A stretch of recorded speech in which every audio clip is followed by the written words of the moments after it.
Weedy TV, Merci beaucoup. la plateforme Bonjour, d'évangélisation. chers téléspectateurs.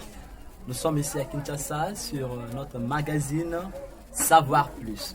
Nous avons très bien suivi la question. La question était si un chrétien qui ne parle pas en langue, est-ce que ce chrétien-là a le Saint-Esprit ou pas?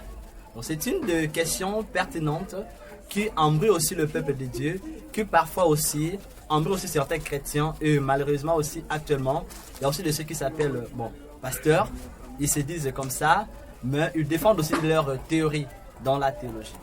Mais ce que je dois d'abord nous dire, premièrement, le parler en langue est un don venu du Saint-Esprit. Le parler en langue n'est pas seulement quelque chose du hasard comme ça, c'est un don. Donc cela veut dire, on reconnaît très bien qu'un don venu du Saint-Esprit, c'est quelque chose que le Saint-Esprit nous donne d'une manière souveraine. On n'a pas fourni des efforts pour les avoir. C'est comme ça qu'on appelle un don venu du Saint-Esprit. Et vous allez remarquer partout dans la Bible, même dans 1 Corinthiens chapitre 12, vous allez voir, là-bas, on nous explique, et l'apôtre Paul nous explique très bien là-bas, comment est-ce que le Saint-Esprit disperse, donne les dons aux uns et aux autres d'une manière souveraine, selon qu'il le veut. C'est comme ça. Là, nous pouvons le voir, je peux lire 1 Corinthiens chapitre 12, je commence directement à partir du verset 10. À un autre, les dons d'opérer des miracles, à un autre, la prophétie, à un autre, le discernement des esprits, à un autre, la diversité des langues, et à un autre, interprétation des langues.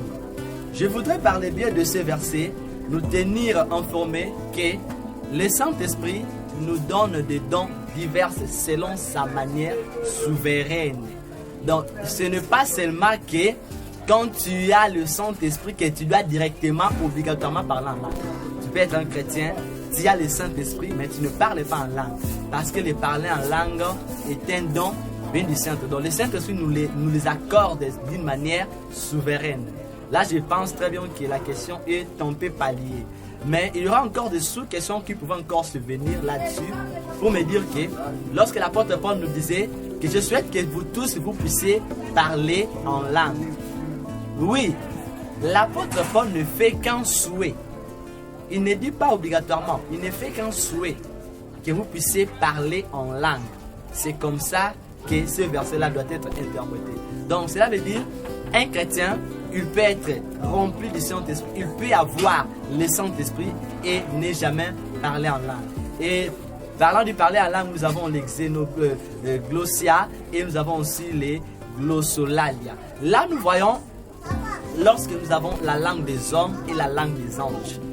Là, on peut les voir dans 1 Corinthiens chapitre 13. L'apôtre Paul est en train directement de dire dans le verset 1 que lorsque je parlerai les langues des anges et des hommes. Là, déjà, sur la partie A, on comprend directement clairement que lorsque je parlerai les langues des hommes et des anges. Les langues des hommes, c'est quoi? C'est lorsque moi, je suis congolais, je suis du Congo, par exemple, prenons du Congo central, et que, rempli du Saint-Esprit, je commençais à parler en langue et je parle, par exemple, le mandarin chinois. Je parle le mandarin chinois. En priant comme ça, je parle le mandarin chinois. Ça, c'est fait. On a vu des vidéos d'un japonais qui parle Kiyombe. On a vu ça. C'est l'œuvre du Saint-Esprit. Donc cette personne-là parle les xénoglossia. Car xénon qui veut dire étrangère et glossia qui veut dire simplement la langue. Donc une personne remplie du Saint-Esprit peut aussi parler une langue étrangère que celle de cette personne-là originellement. Donc il y a aussi une langue qu'on appelle la langue des anges. La langue des anges, nous l'avons appelée glossolalia. Glossolalia qui veut dire glosso toujours, qui veut dire glossia langue, et lalia qui veut dire le barbare, toutes sortes de paroles. Donc ce que je parle là, moi-même d'abord, moi-même qui le parle, je ne le comprends même pas. Je ne comprends même pas cette langue-là. C'est comme je pourrais dire le la la la la la la, ba ba ba ba ba ba ba ba. Donc moi-même je ne comprends pas, je ne fais que répéter des syllabes. Et ces syllabes-là, c'est compris en esprit. C'est en esprit qu'on comprend cela. Si vous voyez très bien dans 1 Corinthiens chapitre 14, l'apôtre Paul est en train de bien nous expliquer cela.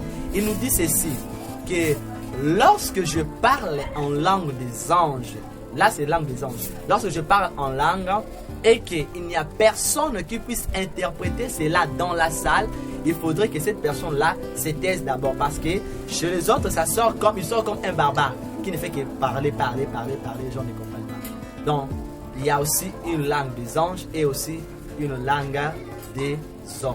Sur ce sujet-là, nous pouvons déjà bâcler là, à cette question-là, c'est bien répondu. Une personne peut être aussi remplie du Saint-Esprit, peut avoir le Saint-Esprit, mais qui ne parle pas encore en langue. Donc je ne dis pas que parler en langue, cela veut dire qu'il y a le Saint-Esprit. Il y a aussi des gens, on a vu des gens, je ne vais pas citer son nom ici sur le plateau. Il y a une personne, un musicien renommé de la place, qui venait de décéder ici en 2019. C'est un monsieur qui parlait aussi en langue, mais il parlait en langue diabolique. Parlant en langue diabolique. Mais nous qui sommes chrétiens, qui parlons en langue, ne veut pas dire que nous avons le Saint-Esprit et que ceux qui ne parlent pas en langue n'ont pas le Saint-Esprit. Donc là, il faut les bannir. Il peut y avoir aussi un chrétien qui a le Saint-Esprit, mais qui ne parle pas en langue. Car le parler en langue est un don venu de Dieu et au travers du Saint-Esprit. Merci beaucoup. Merci.